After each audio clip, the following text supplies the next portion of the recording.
সকলকে শুভেচ্ছা। আমি হাসান। আজকে আমরা পৃথিবীর শুরু থেকে মানব সভ্যতার কীভাবে সূচনা হয়েছিল সেই সম্পর্কে মহাগ্রন্থের যে আলোচনা আছে সেই আলোচনাটি সকলের সামনে রাখছি। দীর্ঘ দীর্ঘ সময় আগে পৃথিবীতে মহাজগতে মহাকাশে কোথাও কিছুই ছিল না। সমস্ত জায়গা খালি পড়েছিল, শূন্য, একটা বিরাট শূন্য বিরাজ করছিল। না ছিল পৃথিবী, না ছিল আকাশ, না ছিল সূর্য, না ছিল চাঁদ, এবং কোনো আলোও ছিল না, কোথাও ছিল না। প্রত্যেকটা জিনিস, প্রত্যেকটা জায়গা ছিল শূন্য এবং অন্ধকারে আচ্ছাদিত। মহান করুণাময় স্রষ্টা তিনি ভাবলেন একটা পৃথিবী তৈরি করা যাক, একটা জগৎ তৈরি করা যাক। তিনি বললেন হও। পৃথিবী তৈরি হয়ে গেল। স্রষ্টা চাইলেন পৃথিবীটা যেন সুন্দর হয়। তিনি পৃথিবীটাকে একটা কার্পেটের মতো প্রসারিত করে দিলেন। তারপর তার উপর পাহাড় পর্বত বসিয়ে দিলেন, এটা যেন ঠিকভাবে থাকে। তারপর পৃথিবীর উপরে তিনি কী করলেন, অনেক উপরে আকাশের চাঁদোয়া খাটালেন। সেখানে দুটো লাইট ঝুলিয়ে দিলেন, একটা সূর্য আর একটা চাঁদ। সূর্য কী করবে, দিনের বেলা আলোকিত করবে জগৎকে, আর রাতের বেলা মধুর কিরণ, মধুর আলো ছড়াবে চাঁদ। তারপর স্রষ্টা আকাশ জুড়ে নক্ষত্রদের ছড়িয়ে দিলেন, তারাদের প্রতিস্থাপিত করলেন। তাদেরকে বলেন তোমরা ঝিকিমিকি করে জ্বলতে থাকো, আর পথ প্রদর্শকদের জন্য লাইট হয়ে, সিগন্যাল হয়ে তোমরা এখানে প্রতিষ্ঠিত থাকো। তারা যেন রাস্তা খুঁজে পায়, তারা যেন পথ হারিয়ে না ফেলে। আর প্রত্যেকটা নক্ষত্র, প্রত্যেকটা তারা একে অপরের থেকে আলাদা। তারা একটা আরেকটার মতো নয়। তা কেউ কেউ খুব স্লোলি, খুব ধীরে ধীরে ঝিকিমিকি করে, আর কেউ খুব উজ্জ্বল আলো নিয়ে থাকে। তারা রোড সিগন্যালের মতো, রাস্তার বাতির মতো, ট্রাভেলারদের, ভ্রমণকারীদের গাইড করার জন্য বা সুপথ দেখানোর জন্য। তারপর স্রষ্টা শুকনো ভূমি এবং জলাভূমি এবং জলময় এলাকা নির্ধারিত করে দিলেন। তিনি শুকনো ভূমি, এই যে মাটি, সেটাকে সবুজ দিয়ে ভরে দিলেন। বড় বড় গাছ, ছোট ছোট গুল্ম এবং বর্ণময় ফুল, এগুলো দিয়ে তিনি পূর্ণ করে দিলেন। তিনি বৃষ্টিকে বলেন তুমি এক কাজ করো, তুমি বৃষ্টি হয়ে ঝরে পড়ো, জল দাও গাছগুলোকে, মালির কাজ করো। গাছেদের জল দিয়ে তাদেরকে বড় করে তোলো, তাদেরকে সুশোভিত করে তোলো, তাদেরকে শ্যামলিমাময় করে তোলো, যেন তারা জলপান করে বড় হতে পারে, স্নান করে পরিষ্কার হতে পারে, ময়লা থেকে মুক্ত হতে পারে। তারপর তিনি এই সুন্দর কার্পেটের মতো জমিতে চলাফেরা করার জন্য পশু তৈরি করলেন। উট, ঘোড়া, ভেড়া, হাতি, এগুলো তৈরি করলেন। তারপর তিনি নানা রকম পাখি তৈরি করলেন। অত সুন্দর সুন্দর সবুজ সবুজ গাছগুলোয় কে বসবে, কে গান গাইবে, কে গাছের ফুল আরেকটা ফুলে নিয়ে গিয়ে পরাগ সংযোগ ঘটাবে, কে গাছের ফল খেয়ে সেই ফলের বীজ অন্য জায়গায় ফেলে পৃথিবীকে আরও সুশোভিত, আরও গাছপালায় পরিপূর্ণ করে তুলবে। পাখি বানালেন তিনি। অনেক উঁচু পর্যন্ত উঠতে পারে এরকম পাখি, একদম সুন্দর ময়ূর, ময়ূরী, এবং মিষ্টি সুরে গান গাওয়া নাইটিঙ্গেল, দোয়েল পাখি, কোয়েল পাখি, টিয়া পাখি। এবং তিনি সমুদ্রকেও মাছ দিয়ে ভরে দিলেন এবং অন্যান্য সৃষ্টি দিয়ে সমুদ্রকে ভরে দিলেন। আর সমুদ্রের ভিতরে মণিমাণিক্য, মূল্যবান জিনিস দিয়ে পরিপূর্ণ করে দিলেন। আর পৃথিবী অসাধারণ সুন্দর। পৃথিবীটা সবুজ, আকাশ নীল, এবং সমুদ্রের যে ঢেউগুলো, তার তো তুলনায় নেই। সমস্ত দিক থেকে সমুদ্র নীল আর সবুজে এক মনোরম দৃশ্যের অবতারণা করল। এবং নানা রকমের প্রাণী পৃথিবীতে, নানা রকমের পাখি আকাশে উঠতে লাগলো। আর অসংখ্য রকমের মাছ সমুদ্রের জলে সাঁতার কেটে খেলা করতে লাগলো। এই দৃশ্য দেখবার জন্য কে থাকবে? স্রষ্টা চাইলেন এই পৃথিবীটা আরও সুন্দর হোক। স্রষ্টা তৈরি করলেন স্বর্গদূত, ডানাওয়ালা, সুরূপা, সুন্দর দৃশ্যের স্বর্গের দূত। তারা উড়ে উড়ে বেড়ায় এরকম। তারা স্রষ্টার বাণী সারা জগতে ছড়িয়ে দেয়। তারা স্রষ্টার জন্য করণীয় কাজ সারা জগৎ থেকে করে। তারা তার বার্তা সারা জগতে যেখানে পৌঁছাবার কথা পৌঁছে দেয়। স্রষ্টার নাম তারা বিভিন্ন জায়গা থেকে ঘোষণা করে। পৃথিবীর প্রতিটি কোণ থেকে স্রষ্টার নাম, স্রষ্টার গান, স্রষ্টার বাণী, স্রষ্টার আদেশ, তার নীতি ঘোষিত হতে থাকলো। তারা দেখল পৃথিবীটা ঘুরছে যেমনটা ঘোরা উচিত, পৃথিবীটা চলছে যেমনটা চলা উচিত, বাতাস বয়ে যাচ্ছে ঠিক যেমনটা বয়ে যাওয়া উচিত, মেঘ বৃষ্টি আনছে ঠিক যেমনটা সঠিক জায়গায় বৃষ্টির দানা, বৃষ্টির ফোঁটা পড়া উচিত, ঠিক সেরকমই বৃষ্টি জলদান করছে মাঠগুলোতে এবং বাগানগুলোকে স্নান করাচ্ছে এবং তাদেরকে জলপান করাচ্ছে, যাতে তারা পুনরুজ্জীবিত হয়ে উঠতে পারে, যাতে তারা সুন্দর হয়ে উঠতে পারে। তারপর আগুন আনা হলো পৃথিবীতে, অগ্নি, ধোঁয়া ছাড়াই অগ্নি। সেই ধোঁয়া ছাড়া অগ্নি থেকে জিন নামক একটা প্রজাতি সৃষ্টি করলেন স্রষ্টা। কিছু জিন ছিল সুন্দর, ভালো, আর কিছু জিন ছিল খারাপ। তাদের কেউ স্রষ্টাতে অবনত হতো, স্রষ্টাকে এবং সত্যের প্রতি বিশ্বস্ত ছিল, সত্যের জয় হবে, সত্যের করুণার জয় ঘোষণা করার জন্য তারা মনে প্রাণে বিশ্বস্ত ছিল। আর কেউ কেউ ছিল তারা সত্যে বিশ্বাস স্থাপন করত না। অবশেষে স্রষ্টা ঠিক করলেন মানব জাতিকে পৃথিবীতে আনতে হবে। তিনি বিভিন্ন ধরনের, সমস্ত ধরনের মাটিকে সংগ্রহ করলেন, সেগুলোকে মেশালেন। ঠিক যেমন একজন কুমোর মাটির পাত্র তৈরি করার আগে মাটি এনে মিশিয়ে সেটাকে ছেনে তৈরি করেন, ঠিক সেরকম তিনি সেগুলোকে দিয়ে কাদার একটা মূর্তি তৈরি করলেন, মানুষের মতো দেখতে হবে, এবং সেই মানুষের মূর্তিতে তার আত্মা, তার চেতনা সেখানে স্থাপিত করলেন। জেগে উঠল সেই মাটির মূর্তি মানুষ নাম নিয়ে। তাকে তিনি নাম রাখলেন আদম। তারপর স্রষ্টা আদমকে স্বর্গের দরজায়, স্বর্গের গাছপালায়, স্বর্গের জমিতে ঘুরতে বললেন। মনের খুশিতে তিনি ঘুরতে লাগলেন, কিন্তু কেমন যেন একা একা লাগতো। এত কিছু পেয়েও এই যে সুখের ভাগ, এই যে আনন্দের ভাগ দিতে তার মন কেমন করে উঠত। মানুষ ভাগ দিয়ে খেতে, ভাগ দিয়ে অন্যের সঙ্গে সুখ ভাগ করে তবেই ভোগ করতে পছন্দ করে। স্রষ্টার এত অমূল্য উপহার রাশি তিনি একা যেন নিতে পারলেন না, আরেকজন সঙ্গিনীকে তিনি ভাগ দেবেন, এটাও যেন ভালো হতো। স্রষ্টা সেই কথা বুঝতে পেরে একটা অপরূপা সুন্দরী নারীকে তার জন্য পাঠিয়ে দিলেন, তার নাম হাওয়া।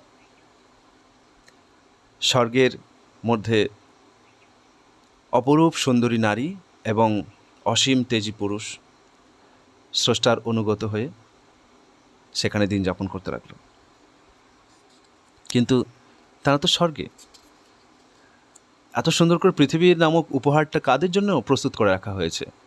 এত সুন্দর পাখির গান কাদের জন্য গেয়ে উঠবে? এত সুন্দর ঝর্ণার কলতান কাদের জন্য উন্মোচিত হবে?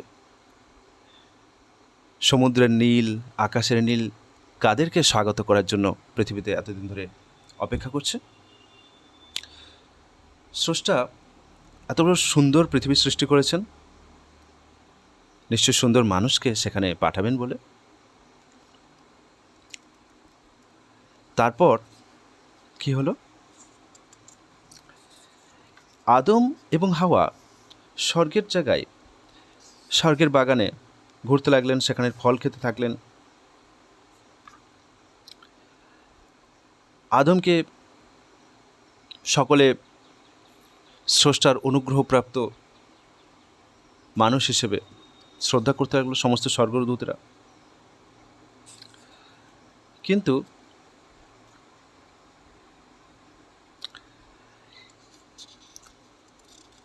স্রষ্টা ঘোষণা করলেন যে আদমকে যেন সমস্ত স্বর্গদূতরা মাথা নিচু করে অভিবাদন জানায়। সমস্ত স্বর্গদূতরা অভিবাদন জানালো, কিন্তু স্বর্গদূতরা আগে তর্ক তুলেছিল যে আপনি কেন মানুষ সৃষ্টি করছেন? ওরাও তো পৃথিবীতে গিয়ে খুন খারাপি করবে, অত্যাচার অনাচার করবে, অবাধ্য হবে তোমার। তার চেয়ে আমরাই তোমার প্রশংসা করছি, আমরাই তোমার নামগান করছি। স্রষ্টা বলেন, না, তোমরা যা জানো, আমি যা জানি তোমরা তা জানো না। স্রষ্টা আদমকে ডাকলেন, বললেন, আচ্ছা বলো তো এটার নাম কি? তিনি তার নাম বলে দিলেন। এটা কি? তিনি তার নাম বললেন। প্রত্যেকটা জিনিসের নাম রেখেছেন, প্রত্যেকটা জিনিসের নাম এবং তার সংজ্ঞা আদমের মুখস্থ, তার অন্তস্থ, তার আত্মস্থ। প্রত্যেকটা জিনিসের ব্যবহার তিনি জানেন, প্রত্যেকটা জিনিসের সঙ্গে আরেকটা জিনিসের পার্থক্য তিনি সঠিকভাবে বোঝেন। কিন্তু স্বর্গদূতরা সেগুলো বোঝে না। তাই স্বর্গদূতরা স্রষ্টার কাছে হার মানল যে আমরা ভুলই বলেছিলাম, আপনি সব জানেন, আপনি এত সুন্দর মানব সৃষ্টি করেছেন, সেই মানবের মধ্যে এত জ্ঞান রাশি আছে, সত্যি এর প্রশংসার যোগ্য। কিন্তু একজন আদমের কাছে নত হলো না। সে বলল, আপনি আদমকে সৃষ্টি করেছেন কী দিয়ে? মাটি দিয়ে। আমাকে সৃষ্টি করেছেন কী দিয়ে? অগ্নি দিয়ে, আগুন দিয়ে। আগুন উঁচুতে থাকবে না মাটি উঁচুতে থাকবে? আগুনের ধর্মই হচ্ছে উঁচুতে থাকা, আর মাটির ধর্ম নিচুতে থাকা। ও নিচে থাকবে, আমি উঁচুতে থাকব। স্রষ্টা বললেন, তুমি অহংকার করেছ, তুমি স্বর্গ থেকে বিতাড়িত, দূর হয়ে যাও। তিনি শয়তানকে বা ইবলিসকে বা অহংকারীকে স্বর্গ থেকে বিতাড়িত করে দিলেন। আসলে সে একটা জিনিস বুঝলো না যে আগুন নয়, মাটি নয়, স্রষ্টার আদেশ এবং অবনত চিত্ত হওয়াটাই আসল ধর্ম। অহংকারী হওয়াটা ধর্ম থেকে বিচ্যুত হওয়া, ধর্ম থেকে পতিত হওয়া, ধর্ম থেকে দূরে সরে যাওয়া, স্রষ্টার ভালোবাসা লাভ থেকে দূরে সরে যাওয়া। অহংকার চিত্তকে বিক্ষিপ্ত করে। স্রষ্টা ইবলিসকে স্বর্গ থেকে বিচ্যুত করে দিলেন। তার আগে স্রষ্টার কাছে কাতর প্রার্থনা করলো ইবলিস যে আমি এত উপাসনা করেছি, এত ভজনা করেছি, এত নামগান করেছি তোমার, তুমি আমাকে তাড়িয়ে দেবে? দাও, কিন্তু আমাকে কিছু সুযোগ দাও। এই যে মানব সৃষ্ট করা তোমার ভুল ছিল, সেটা আমি প্রমাণ করে দেখাবো। মানুষরা যে তোমাকে মেনে চলবে না, মানুষরা যে তোমাকে অমান্য করবে, পৃথিবীতে খুন খারাপি করবে, পৃথিবীতে অবাধ্যতা করবে, সেটা আমি তোমাকে প্রমাণ করে দেখিয়ে দেবো। আমি ওদের অবাধ্যতা করতে প্ররোচিত করব, এই সুযোগটা দাও। স্রষ্টা বলেন, দিলাম, কিন্তু দেখো, যারা প্রকৃতই অনুসন্ধিৎসু, যারা প্রকৃতই আমাতে বিনীত চিত্ত, যারা আমার কাছে শরণ নেয়, তাদেরকে তুমি বিপদকামী করতে পারবে না। দেখে নিও। ঠিক আছে, দেখা যাবে। এরপর আদম যখন স্বর্গের গাছপালা, স্বর্গের হাওয়া, স্বর্গের পাখির কলতান উপভোগ করছেন, হাওয়া যখন এই স্বর্গের সৌন্দর্যে বিমুগ্ধ হয়ে বিচরণ করছেন, খাবার খাচ্ছেন, মুগ্ধ নেত্রে তাকিয়ে রয়েছেন, এই সময় সাপের রূপ ধরে ইবলিস বা সেই অহংকারী সাপের রূপ ধরে এসে মিথ্যে কথা বলে হাওয়াকে প্ররোচিত করল। এই ফলটি খাও। না, ওটা খাবো না, স্রষ্টা মানা করেছেন। আরে স্রষ্টা মানা করেছে তো কি, এটা খেয়ে দেখো। কেন মানা করেছে জানো? যাতে তোমরা এখানেই সব দিন থাকতে না পারো, এই জন্য। এটা খেলেই তো এখানে সব দিন থাকতে পেরে যাবে। স্রষ্টা চান না তো তোমরা সব দিন এখানে থাকো। প্রথমে অনেকবার মানা করার পরেও শেষে শয়তানের প্ররোচনায় প্ররোচিত হয়ে হাওয়া ফল একটি খেয়ে নিলেন এবং আদম এলে তাকে খেতে দেবেন বলে রেখে দিলেন। আদমকেও খাওয়ালেন। পরে যখন বুঝতে পারলেন যে সে নিষিদ্ধ গাছের ফল, আদম এর মাথায় যেন বাজ পড়ল। তিনি স্রষ্টার কাছে কাতর প্রার্থনা করেন, আমরা ভুল করে ফেলেছি, ভুল করে খেয়ে ফেলেছি, আমরা জানতাম না, আমরা জানি না, প্ররোচিত হয়ে করেছি। অঝরে কাঁদতে লাগলেন দুজনে। স্বর্গে যেন ভূমিকম্প হলো, যেন আলোড়ন উঠল, তাদের শান্তিতে বিঘ্ন ঘটে গেল। সারা জগৎ যেন দোলাচালের মধ্যে পড়ে গেল। স্রষ্টা বলেন, তোমরা যাও, পরস্পর থেকে বিচ্ছিন্ন হয়ে তোমরা পৃথিবীতে চলে যাও। তারা অঝরে কাঁদলেন, স্রষ্টা, আমরা ভুল করে ফেলেছি, আমাদের ক্ষমা করে দাও, আমরা আর দ্বিতীয়বার এই ভুলটা করব না, আমরা আর কারো কথায় প্ররোচিত হব না। স্রষ্টা নরম হলেন, বললেন, তোমরা এই পৃথিবীতে যে যাচ্ছ, একটা নির্দিষ্ট সময় পরে তোমাদেরকে আবার আমি ফিরিয়ে আনবো।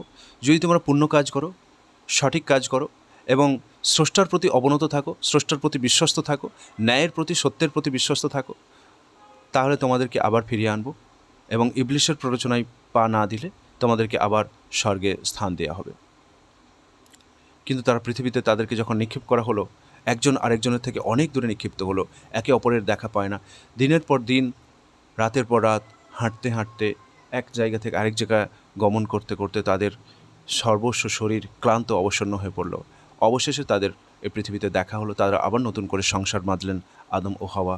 সেখানে তাদের সুখের জীবন আবার ফিরে এলো এবং এই পৃথিবীর জীবন মানুষের কাছে আবার এত আনন্দময় প্রতীত হলো যে তারা স্বর্গ থেকে বিচ্যুত এই কথাটাই তারা ভুলে গেল। পৃথিবীকেই তারা স্বর্গ করার বাসনায় উঠে পড়ে লাগলো, পৃথিবীকেই স্বর্গ মনে করে এখানের জন্যই নিজেদের সমগ্র সত্তা দিয়ে, সমগ্র ঊর্জা দিয়ে, সমগ্র প্রেরণা দিয়ে, সমগ্র উৎসাহ দিয়ে এখানেই কাজ করতে শুরু করলো। এখান থেকে ছেড়ে যাওয়ার মন তাদের হলো না। কিন্তু তাদের এই সুখ আরও বাড়াতে তাদের 2 সন্তান জন্মগ্রহণ করলো, তাদের সন্ততি জন্মগ্রহণ করলো এবং পৃথিবীতে 2 জন মানুষ থেকে আরও মানুষের সৃষ্টি হলো। তাদের 2 সন্তান জন্মগ্রহণ করলো, তাদের নাম ছিল হাবিল এবং কাবিল। 2 ভাই, তারা একজন পশুপালন করে, একজন কৃষি কাজ করে। তারা দুজনে নিজের কাজ করে, দিনের শেষে ফিরে এসে বাবা মার সঙ্গে দেখা করে। একটি মেয়ের প্রতি তাদের বিবাহের বাসনা জাগে, কিন্তু কে সেই মেয়েটিকে বিবাহ করবে? দুজনের মধ্যে লেগে গেল ঝগড়া। তারা বলল যে ঈশ্বরের সবচেয়ে বেশি প্রিয় সে এই মেয়েটিকে বিবাহ করবে। কে ঈশ্বরের বেশি প্রিয় কী করে বোঝা যাবে? চলো, একটা ফাঁকা জায়গায় অতু পাথরের টিলার উপর আমি আমার অর্জিত সম্পদের অংশ স্রষ্টাকে নিবেদন করব, তুমি তোমার অর্জিত অংশ স্রষ্টাকে নিবেদন করবে। স্রষ্টা কার অংশ গ্রহণ করে দেখা যাবে। যার অংশ গ্রহণ করবে সেই মেয়েটিকে বিবাহ করবে এবং সেই ঈশ্বরের প্রিয় সৃষ্ট হিসেবে গণ্য হবে। চলো দেখা যাক। তারপরে আদমের পর থেকে তার সন্তানদের গল্প শুরু হবে।